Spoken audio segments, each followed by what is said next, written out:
Trabalho de modelagem e simulação de processos químicos. Equipe composta por Gerson Ferreira, José Crisóstomo, Lucas Xavier, Rubiele Santos, Thalita Azevedo, Sávio Marques e Vitor Vasconcelos. Objetivos: análise do modelo de um reator CSTR, simulação do perfil de concentração e cinética reacional, construção e execução do modelo em escala laboratorial, produção da cinética reacional do reator. Materiais utilizados: para a aferição, foi utilizado o espectrofotômetro Arduino e um computador de mesa. Para o espectrofotômetro, foi utilizado uma base de madeira, um pote de plástico, uma sacola plástica, um sistema com conexão com um computador de mesa. E para o reator, foi utilizado um recipiente de acrílico, mangueiras, um impelidor, bomba, reagentes, água, hidróxido de sódio e fenolftaleína, um tubo de ensaio e seringa.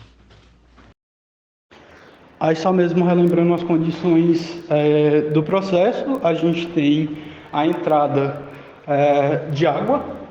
Dentro do nosso reator já tinha em torno de 800 ml de substância. E, no caso, a gente vai ter o volume constante do reator, de 800 ml. A gente também vai ter uma concentração variando ao longo do tempo dentro do reator. Essa variação é devida à reação, tanto à reação da decomposição da fenolftaleína, quanto também a saída do material pela vazão do reator. E a gente também acaba considerando uma CSTR uma mistura perfeita, ou seja, a concentração dentro do reator é a mesma concentração exatamente na saída do reator. Então a gente consegue ter essa relação aí e consegue perceber que tem uma certa variação da concentração dentro do reator, tanto dentro quanto exatamente na saída, que é a mesma, ao longo do tempo. Então basicamente são essas as principais relações aí. Para a construção do espectrofotômetro, a gente utilizou um Arduino, no caso o Arduino Nano, e um sensor de luminosidade, que era um módulo LDR LM393. E basicamente a gente conectou ele e ele tem uma sensibilidade à luminosidade, ou seja, ele é uma resistência que quanto maior a luminosidade, maior ou menor vai ser a resistência dependendo das condições que ele está ajustado. Nesse caso, ele tem uma variação entre 0 e 1023. 1023 é quando não tem nenhuma luminosidade, e 0 é quando tem o máximo de luminosidade que ele aceita. Para o espectrofotômetro, a gente utilizou essa estrutura e a gente colocou embaixo de um recipiente, que era basicamente aquele frascozinho de reagente, e a gente fechou tudo para evitar a entrada de luz. E a gente posicionava basicamente, a gente coletava o material do reator, colocava o tubo de ensaio bem em cima do sensorzinho e ligava um LED branco para ter a passagem de luz. Ou seja, quanto mais forte era a cor, ou seja, quanto mais concentrado estava a substância lá no tubo de ensaio, menor era a quantidade de luz que conseguia passar lá para o sensor. E quando ela ia diminuindo a concentração, ou seja, ia sendo convertido a fenolftaleína para o outro produto, aí ela ia ficando mais clarinha e, consequentemente, ia passando mais luz, ou seja, o valor da luminosidade ia baixando. Foram coletados todos os dados e depois a gente converteu meio que essa luminosidade, que estava entre 1023 e 0, para absorvância, que era o que a gente estava utilizando. Nessa conversão, a gente utilizou uma base de 1.2 para o máximo de luminosidade que iria entrar ali para o espectrofotômetro. Ou seja, a gente fez uma relação direta de 1.2 estaria para 1023, assim como qualquer outro valor de absorvância estaria, no caso, qualquer valor de luminosidade do sensor, estaria para a relação proporcional de absorvância. A gente fez os cálculos, encontrou todos os valores de absorvância. A partir disso aí, a partir da absorvância, a gente pôde calcular a concentração da fenolftaleína junto com a base que a gente estava trabalhando. E a partir disso a gente utilizou alguns balanços de massa lá dentro do próprio reator e também para descobrir a composição dele, no caso a concentração. A gente consegue ter as relações diretas de tanto da concentração de ar, que é no caso a fenolftaleína pura, com a com o produto que vai ser formado, que é justamente devido à decomposição da fenolftaleína. Analisando o processo reacional que ocorre no reator CSTR, podemos comparar o início e o final do processo, tanto em sua coloração quanto nos níveis de luminosidade que passam pela substância, ao fazer a análise de absorvância. Neste processo, podemos ver a coloração mais arroxeada, que é decorrente da fenolftaleína 2-, produto obtido a partir da decomposição da fenolftaleína em uma base de hidróxido de sódio. Essa coloração arroxeada ela tende a reduzir devido à reação que ocorre de decomposição ainda da fenolftaleína para a fenolftaleína 3-. Por ser uma reação reversível, a fenolftaleína 3- tende a retornar a fenolftaleína 2-. Entretanto, como essa reação ela tem uma velocidade de reação bem menor que a reação direta, então a conversão é bem pequena. Deste modo, nós podemos obter os dados de conversão da fenolftaleína 2- para a fenolftaleína 3-, de forma a apresentar uma significante variação. Ao traçarmos as curvas de concentração, podemos ver o decréscimo da concentração da fenolftaleína 2- em função do aumento da concentração da fenolftaleína 3-. Nesse processo, a gente também pode perceber, ao longo dos vídeos, a mudança da coloração de um tom bem mais escuro para um tom quase que transparente. Esses dados também podem ser apresentados a partir das medidas de absorvância da substância.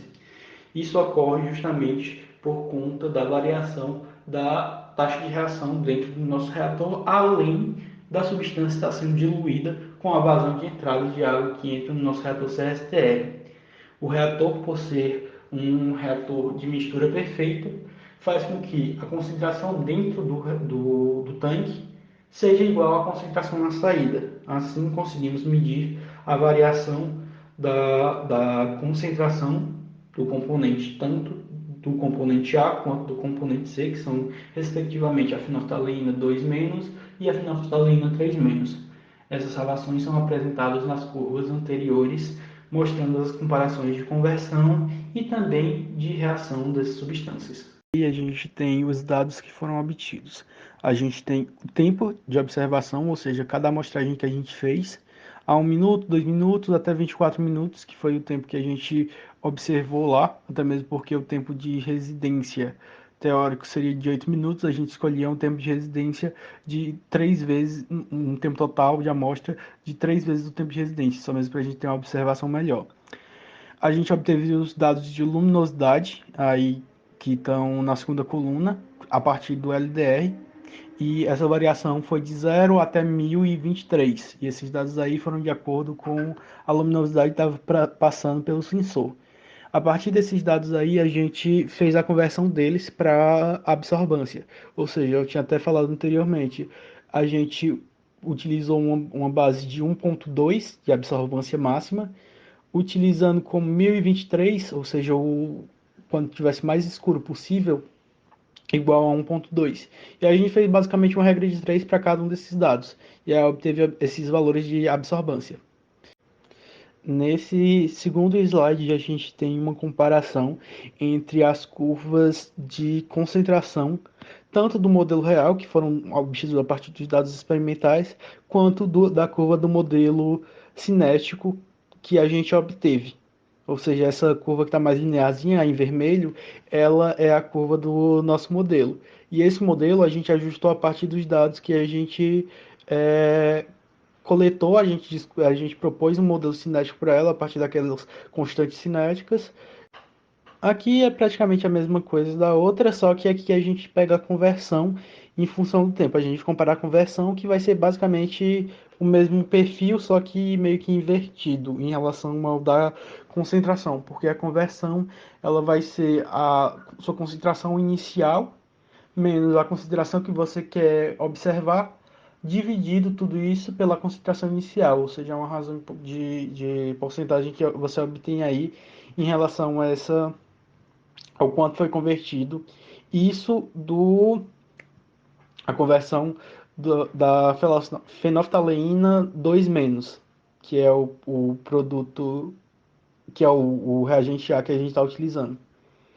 Foram obtidas a partir justamente da equação de ajuste do modelo.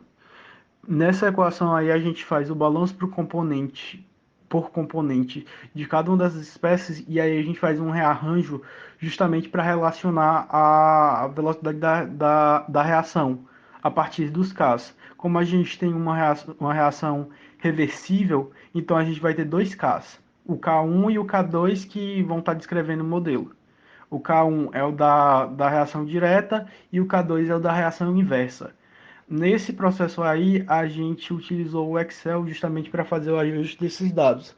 A gente escreveu toda a função que descreve o modelo cinético e a gente ajustou para tentar ficar o mais próximo possível dos dados. Ou seja, a gente pegou o erro que estaria associado aos nossos dados, ou seja, a diferença entre os valores obtidos experimentais e os valores do modelo que a gente propôs, e a gente aplicou o solver.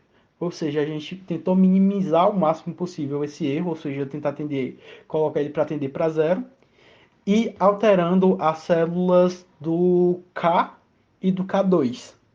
A gente não alterou a célula do K1 porque o K1 ele é tido como metade do K normal. Então a gente variava apenas o K1, o K e o K2. E aí esses valores iam variando lá na nossa equação até gerar o menor erro possível, e assim a gente obter os parâmetros que melhor se ajustassem às condições da reação, que foi justamente os valores que a gente obtém para aquelas curvas tanto de conversão quanto da concentração, aquela curva ajustada.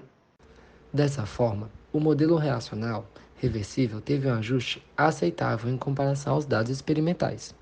Obteve-se também uma conversão final próxima de 90%. As hipóteses adotadas foram adequadas ao sistema real. Dessa forma, a cinética da reação foi descoberta que é de segunda ordem em relação aos reagentes e de primeira ordem em relação aos produtos. A reação apresenta também uma taxa relativamente rápida a partir do tempo de experimento.